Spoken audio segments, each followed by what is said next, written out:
성령이 빌립더러 이르시되 이 수레로 가까이 나아가라 하시거늘 빌립이 달려가서 선지자 이사야의 글 읽는 것을 듣고 말하되 읽는 것을 깨닫느냐 대답하되 지도해 주는 사람이 없으니 어찌 깨달을 수 있느냐 하고 빌립을 청하여 수레에 올라 같이 앉으라 하니라. 읽는 성경 구절은 이것이니 일러스되 그가 도살자에게로 가는 양과 같이 끌려갔고 털 깎는 자 앞에 있는 어린 양이 조용함과 같이 그의 입을 열지 아니하였도다.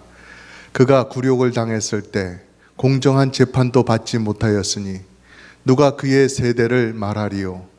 그의 생명이 땅에서 빼앗김이로다 하였거늘 그 내시가 빌립에게 말하되 청컨대 내가 묻노니 선지자가 이 말한 것이 누구를 가리킴이냐 자기를 가리킴이냐 타인을 가리킴이냐. 빌립이 입을 열어 이 글에서 시작하여 예수를 가르쳐 복음을 전하니 길 가다가 물 있는 곳에 이르러 그 내시가 말하되 보라 물이 있으니 내가 세례를 받음에 무슨 거리낌이 있느냐. 아멘. 오늘 말씀은 빌립이 사마리아에서 복음을 많이 전하고 그리고 사람들이 많이 예수님을 구주로 영접하는 일이 있던 그런 가운데 있었던 일을 말씀해 주고 있습니다. 어느 날 천사가 빌립에게 저 예루살렘 남쪽 밑으로 길을 가라고 했습니다.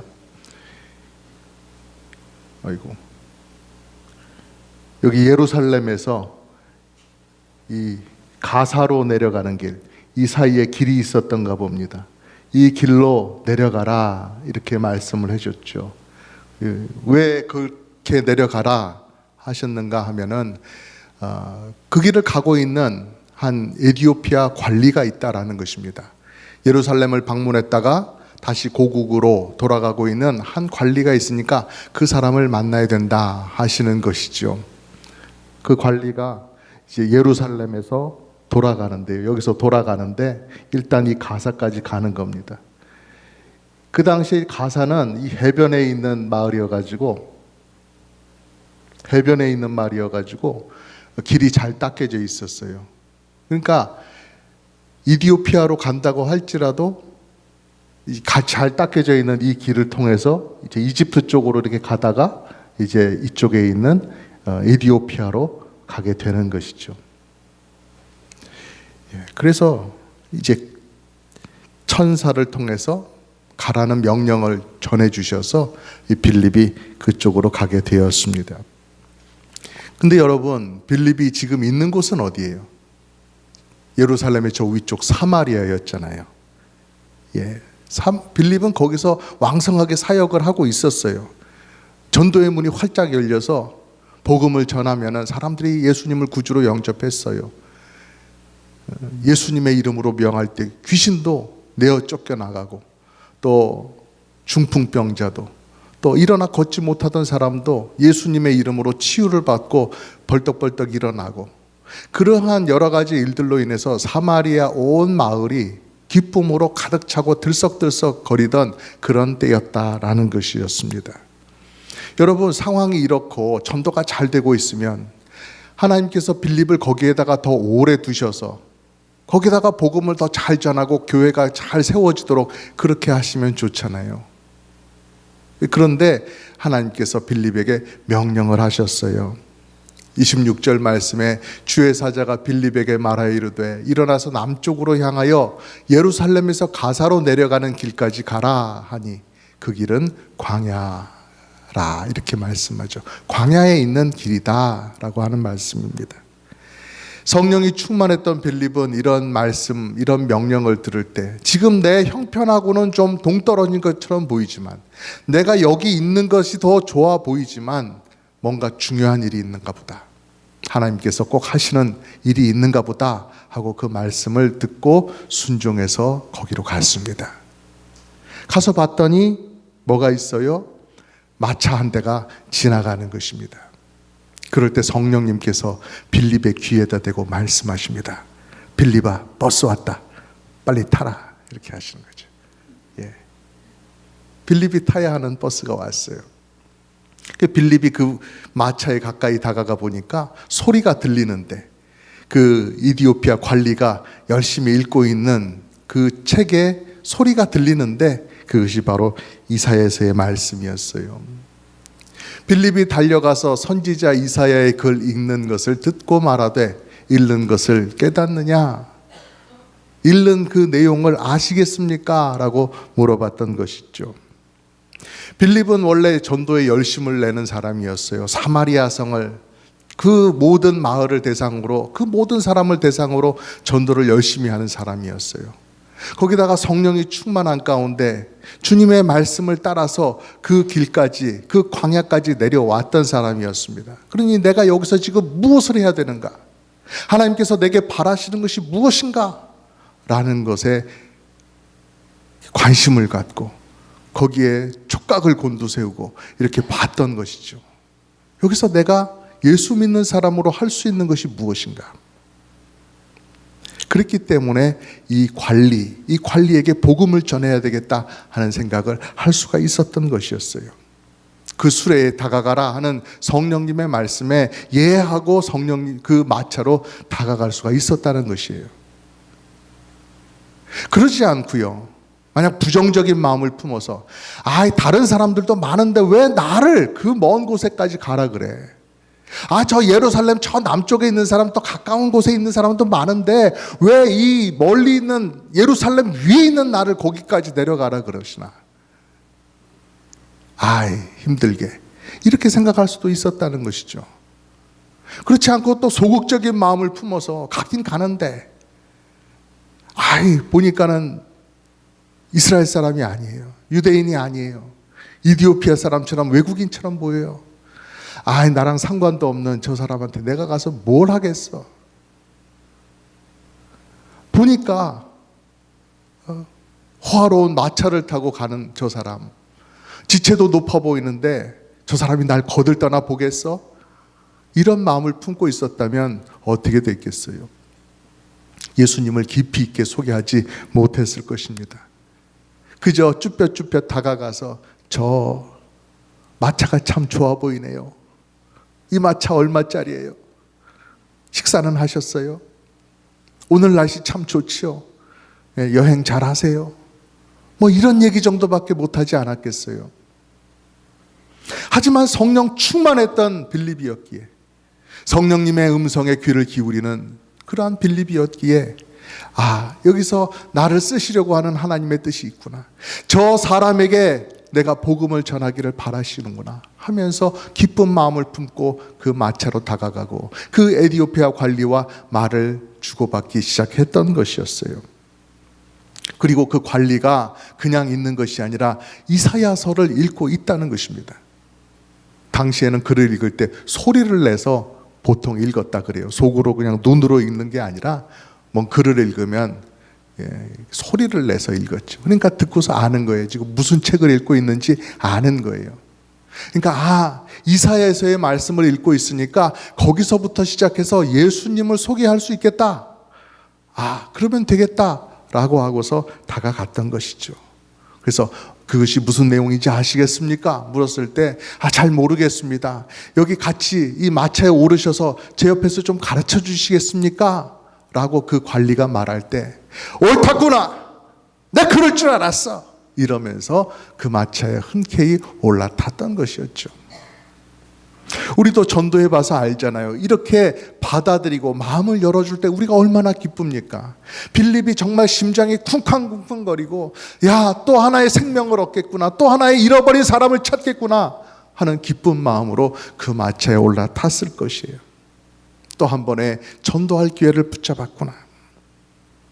31절 말씀이 그것입니다. 대답하되 지도해 주는 사람이 없으니 어찌 깨달을 수 있느냐 하고 빌립을 청하여 술에 올라 같이 앉으라 하니라. 빌립이 같이 타고 올랐는지 안 올랐는지 그건 기록이 안 돼 있어요. 당연하죠. 잽싸게 올라탔지요. 여러분, 성도로서 정말 가치 있는 삶을 사는 것, 그것은 어떠한 것입니까? 여러분, 정말 가치 있는 삶을 살고 싶잖아요. 헛된 삶은 살고 싶지 않잖아요.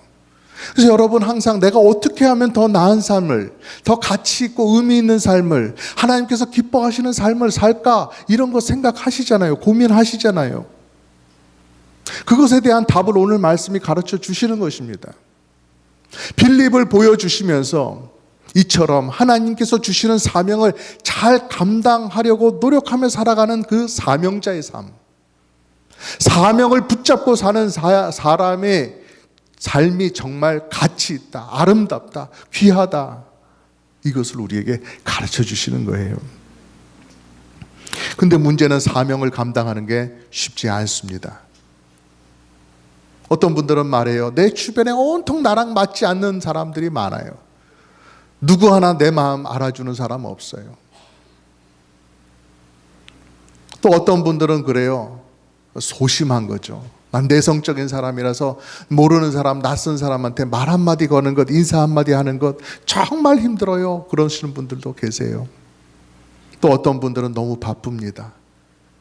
내 먹고 사는 것만 해도 너무 바빠서 내 옆에 있는 사람, 내 교회 형제 자매들 신경 쓸 여력이 없다. 그들과 함께 무엇을 하는 것 너무 여력이 없다라고 그렇게 말씀하시는 분도 있죠. 또 어떤 분들은 너무 힘이 없어요. 열정과 에너지를 아무리 쥐어 짜내려고 해도 도무지 힘이 나지가 않는 거예요. 우리가 그렇게 말을 합니다. 교회 생활, 그것은 정말로 즐거운 삶이라고 말을 합니다. 여러분, 교회 생활이 정말로 즐거우십니까? 아멘. 교회 생활이라고 하는 것은 천국의 삶을 미리 땡겨다가 우리가 맛보는 그러한 면이 있어요. 우리 하나님과 함께 살아가는, 또 우리 형제 자매들과 함께 가족처럼 살아가는 것이 정말로 든든하고 기쁨이 넘치는 삶이에요. 그러나 한편으로 힘든 점도 있다는 거예요. 죄악 가득한 이 세상에서 아직도 불완전한 우리 성도들이 같이 힘을 합하고 또 서로 마음을 같이 해서 같이 사랑하고 교제하고 함께 사명을 감당해 나간다는 것, 이것 정말 쉽지 않은 일이거든요. 다른 사람하고 맞춰가는 것, 다른 사람을 껴안는 것만이 힘든 것이 아니라 내 자신부터가 그래요. 예수님을 믿고 보니 정말 예수님의 뜻대로 살고 싶은데 내 모습이 그렇지 않거든요. 나를 쳐서 복종시키고 내 완악한 고집을 꺾어야 되고 다듬어야 되고 주님께 맞춰야 되고 하는 그러한 삶이 내 삶에 시작되다 보니까 너무나 힘든 것이죠. 그러니 성도가 성도답게 살아가는 것, 성도가 교회 안에서 참된 즐거움을 맛보며 가치 있게 살아간다고 하는 것, 고상하고 귀한 일이긴 한데 쉽지 않은 일이다라는 것입니다. 그래서 성경이 우리에게 빌립 집사님을 보여주시는 거예요. 빌립은 예루살렘을 떠났어요. 그래서 사마리아로 가게 됐죠. 거기서 낯선 사람들, 처음 보는 사람들, 다가가지 않아도 그만인 그런 사람들에게 복음을 전하기 시작했어요. 사마리아 사람들이 어떤 사람이라는 것 지난 시간에 말씀을 드렸죠. 혼합되어 있던 혼잡한 사람이었어요. 혼합된 신앙을 갖고 있던 사람이었어요. 여호와도 예스, 다른 우상신들도 예스 하던 그런 사람들이었어요. 그들에게 복음을 전했던 것이요, 얼마나 힘들었겠어요. 그런데 중요한 것은 그런 버거운 사역을 하는 가운데 있는 그 빌립을 온 마음을 다해서 응원해 주시고 도와주시고 빌립을 바라보고 빌립의 한숨에 귀를 기울여 주시는 분이 계셨다는 거예요. 그분이 누구세요? 성령 하나님이셨어요. 성령 하나님께서 그렇게 빌립을 인도해 주시고 그 곁을 지켜주실 때 빌립도 마찬가지로 성령 하나님의 음성에 귀를 기울이셨습니다. 성령님께서 어떻게 인도해 주시는가? 오늘은 성령님께서 나를 어떻게 이끌어가고 계시는가? 성령님을 따라서 전도를 했어요. 자기 마음대로 한 것이 아니었어요. 늘 성령님의 인도하심에 기쁨으로 응답을 하던 빌립이었어요. 그랬기 때문에 사마리아라고 하는 쉽지 않은 환경 속에서도 그는 많은 구원의 열매를 성령님과 함께 맺을 수가 있었던 것이죠. 5절 6절 말씀, 빌립이 사마리아 성에 내려가 그리스도를 백성에게 전파하니 무리가 빌립의 말도 듣고 행하는 표적도 보고 한 마음으로 그가 하는 말을 따르더라. 아멘. 많은 구원받는 사람들이 있었다라는 사실이죠. 여러분, 십자가를 지고 예수님을 따른다는 것 경험하고 계십니까? 그런 것은 내 신앙생활 마지막쯤에 먼 어느 날인가 내가 여기서부터 좀 더 바뀌어지고 좀 더 거룩해졌을 때, 내 믿음이 더 깊어졌을 때, 그럴 때 어느 날 하루 이틀 그렇게 해볼 수 있는 일이라고 생각하시면 안 됩니다. 십자가를 지고 예수님을 따르는 삶은 예수님을 믿는 그날부터 시작되는 것이에요. 내가 주인이 되던 삶이 아니라 내가 나를 부정하고 부인하고 예수님을 주로 모시고 예수님의 뜻을 따라 사는 거예요. 내가 나를 위해서 사는 것을 포기하고 예수님의 증인이 되어 사는 것이죠. 그것이 십자가를 지는 삶입니다. 그래서 여러분께서 가시는 그곳마다 빌립 집사의 발걸음처럼 많은 구원 얻는 사람들이 생기면 좋겠습니다. 복음을 잘 전하실 수 있으시면 참 좋겠습니다. 이러한 복된 열매들이 여러분 삶에 가득가득하게 되기를 주님의 이름으로 축복합니다. 계속해서 말씀을 보면 이디오피아의 관리는 높은 지위에 있던 사람이었어요. 이디오피아 나라 전체에 그 살림을 맡아보던 재정을 맡던 사람이었어요. 그러니까 신분이 높고 그러다 보니까 예루살렘을 오가는 길에 걸어오지 않고 마차를, 그것도 좋은 마차를 탔겠죠. 마차를 타고 길을 왔어요. 아마 이런 것이었을 거라고 상상으로 그림을 그려본 것이죠. 그 당시에 있었던 충분히 있을 수 있는 그런 마차이죠. 말이 끄는 마차. 마부가 말을 다루고 그 뒤에 저렇게 앉아서 책도 읽고 또 빌립과 이야기도 할 수 있는, 적어도 2명이 앉을 수 있는 저런 정도의 마차 아니었겠는가. 오늘날로 하면 벤이죠. SUV 같은 거. 이런 건 이제 전차 해가지고 저 뒤에 이제 창 들고 이제 싸우던 그런 전차 모습인데요. 로마 시대의 전차의 모습입니다. 저 앞에 또 마부가 또 있을 수 있고요. 저 뒤에도 이렇게 그래도 협소하긴 하지만 2명이 앉을 수도 있었을 것입니다. 스포츠카 같은 그런 마차이죠. 여러분 차 안에서 앉아서 책을 보신 적이 있으세요?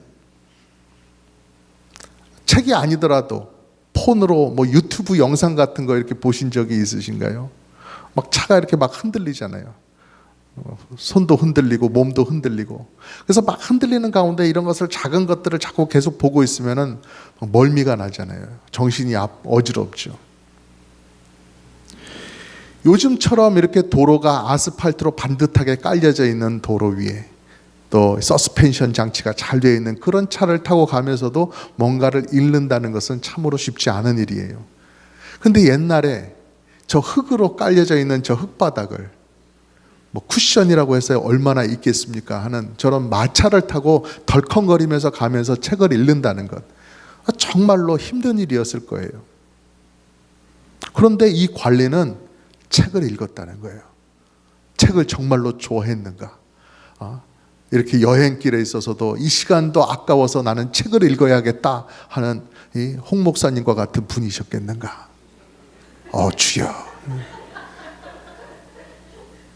정말로 쉽지 않은 거예요. 그것도 자기에게 익숙한, 자기가 늘 읽던 뭔가, 그리고 또 솔깃할 만한 그런 소설책, 연애 소설, 무협 소설 이런 거 읽는 게 아니고 다른 나라, 이 사람 지금 이디오피아 사람인데 이스라엘에 있는 책을 읽는 거예요. 그것도 오래전, 몇백 년 전에 쓰여져 있는 이스라엘의 고전과도 같은 그런 책, 그것도 옛날 이스라엘의 선지자가 남긴 그 책을 읽고 있다라는 것이죠. 쉽지 않은 책을 쉽지 않은 환경에서 읽고 있다라는 것을 보면은 이 관리가 얼마나 하나님을 알고 싶어 했는가, 얼마나 그것에 열심이었던가, 그것을 엿볼 수 있는 것이죠. 우리 교회 안에서도 여러 성도님들께서 성경 읽기를 꾸준히 하시는 분들이 있습니다. 참 쉽지 않은 거죠. 젊었을 때야 그 왜 못합니까? 아주 조그만한 글씨로라도 다 읽지요. 여러 장이라도 다 읽습니다. 몇 시간이라도 앉아서 다 합니다. 그러나 연세 드신 우리 집사님, 권사님들께서 그 흐려져가는 눈을 부벼가면서 그렇게 읽으시고 또 그것을 손으로 쓰시고 하는 것, 정말 몇 배의 어려움이 있다는 사실을 알기에 참으로 귀한 것이죠. 계속해서 그렇게 해 나가시기를 바라고, 정말로 힘들다, 읽는 게 힘들다 하시는 분들은 들으시기를 바라는 것입니다. 정말로 귀한 일이니까요.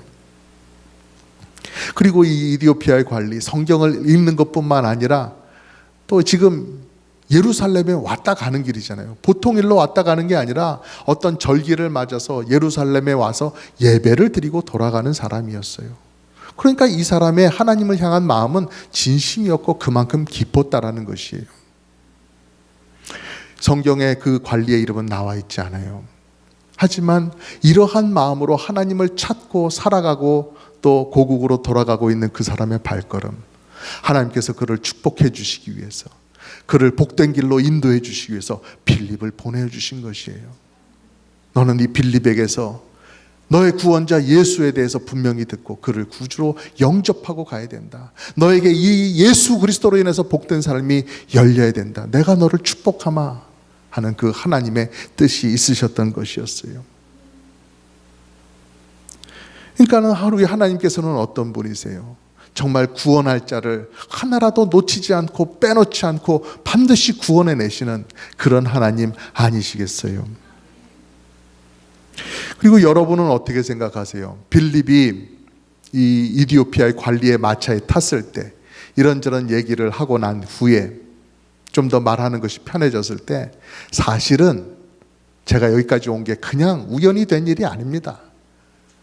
하나님께서 천사를 보내셔서 나를 이 길까지 오게 했고, 또 이 길까지 와서 마차를 보았을 때 성령님께서 마차로 다가가라고 그렇게 안내해 주셔서 내가 당신을 만나게 된 것입니다 라고 말을 했겠어요? 안 했겠어요? 여러분 같으면 어떻게 하셨겠어요? 여러분의 성격이 나오는 거죠. 난 못 참어. 난 반드시 얘기해 줘야만 되겠어. 그러시는 분들도 있을 거예요. 그건 알 수 없지만요. 만약에 말을 해 주었다고 한다면 이 이디오피아의 관리가 그 마음이 얼마나 감격스러웠을까요? 야, 내가 뭐라고? 하나님께서 나 같은 사람을 구원하시기 위해서 이 멀리 있던 이 사람을 나에게 보내주셨구나. 야, 내가 구원을 받는 것, 내가 예수님을 알게 된 것, 이게 그냥 보통 일이 아니구나. 이것을 깨닫고 하나님께 그렇게 감사하지 않았겠어요? 그런데 빌립이 여기 오게 된 이유를 가르쳐 주는 것보다 더 중요한 일이 있었어요. 이 관리가 더 알아야 되는 일이 있었어요. 다른 건 몰라도 이것만큼은 알아야 된다. 그것이 무엇이에요? 관리가 읽었어도 이해되지 않았던 그 성경, 이사야서 53장의 그 말씀, 바로 그것을 알아야 했던 거예요.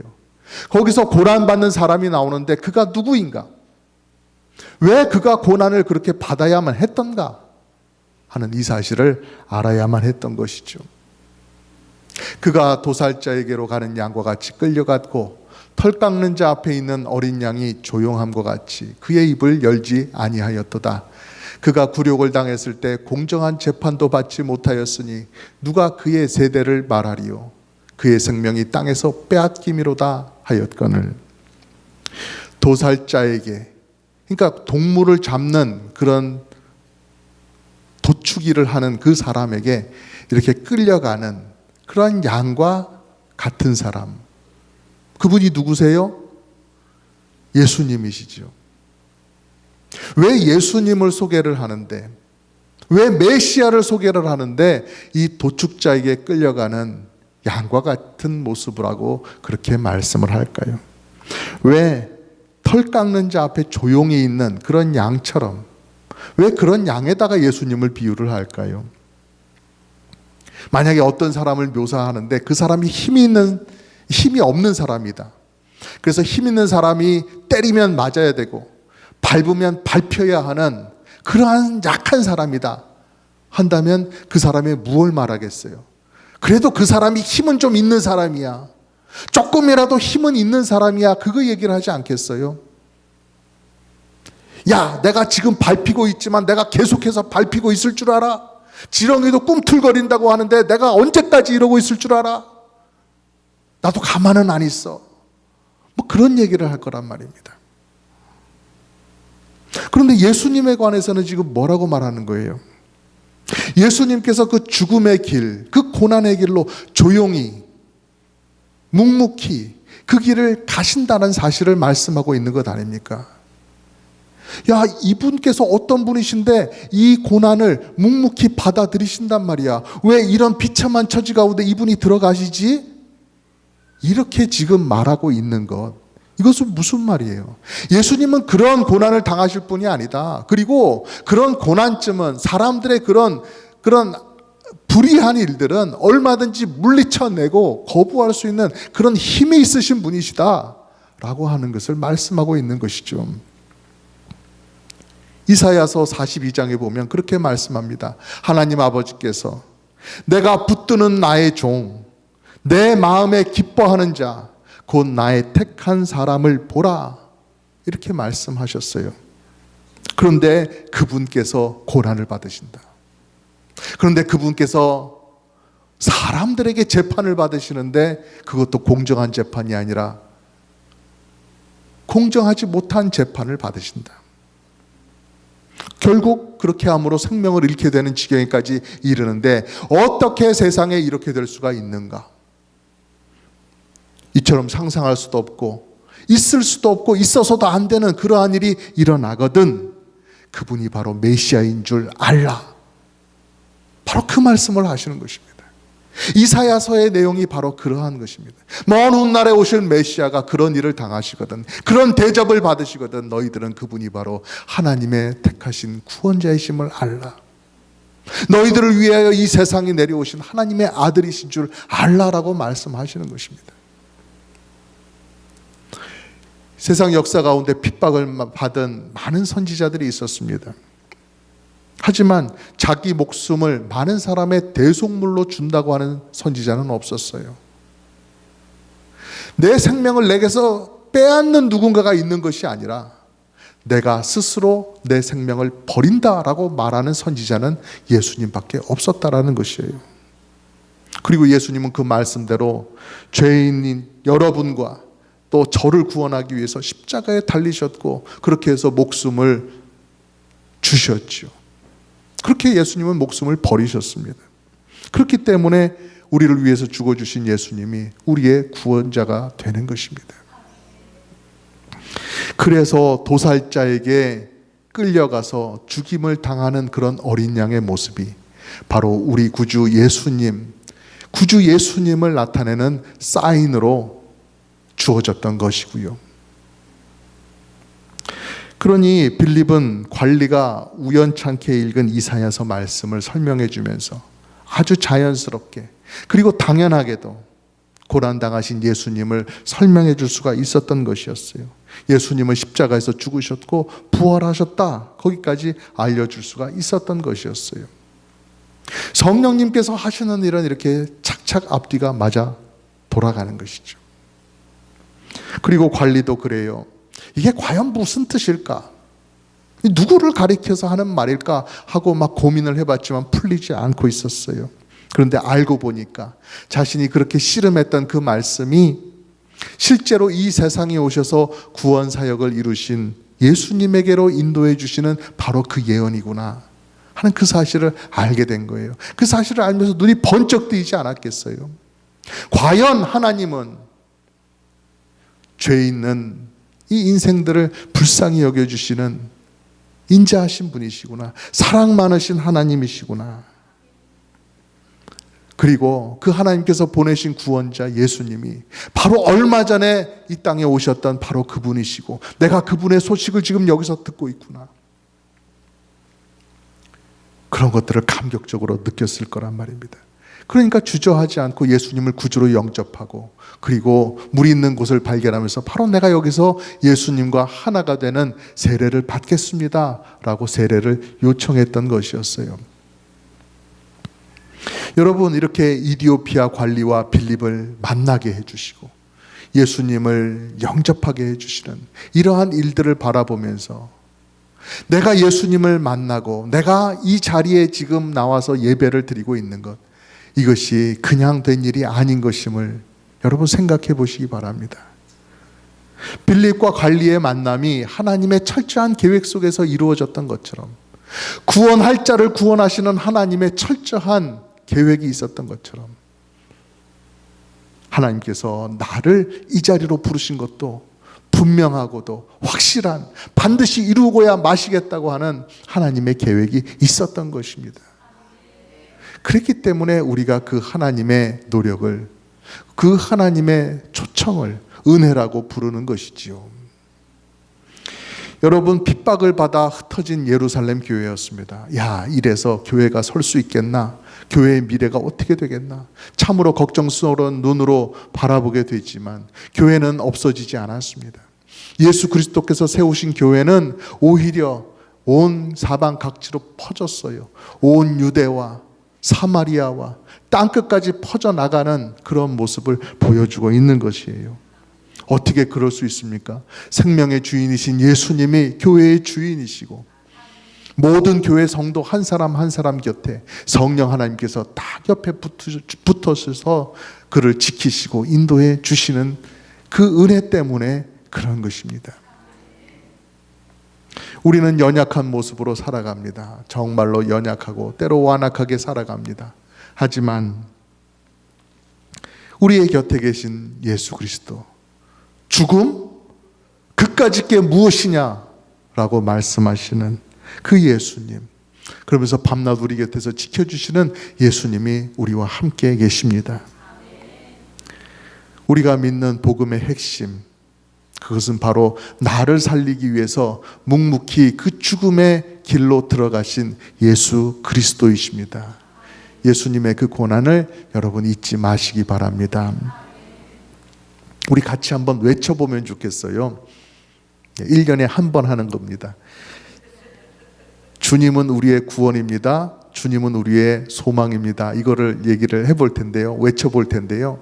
제가 앞에 부분을 외칠게요. 여러분 뒤에 부분을 외쳐주시기 바랍니다. 예, 목사님 뭐라고요?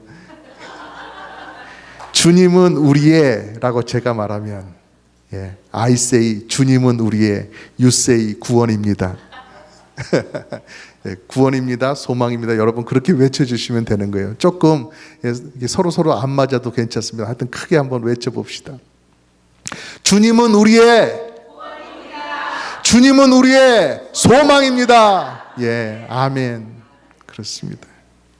하나님께서 주신 우리의 동역자들, 우리 주변에 있는 동역자들 서로 기뻐하면서 사랑하면서 늘 함께 하시면서 빌립 집사님처럼 증인의 사명 잘 이루어 가시기를 주님의 이름으로 축복합니다.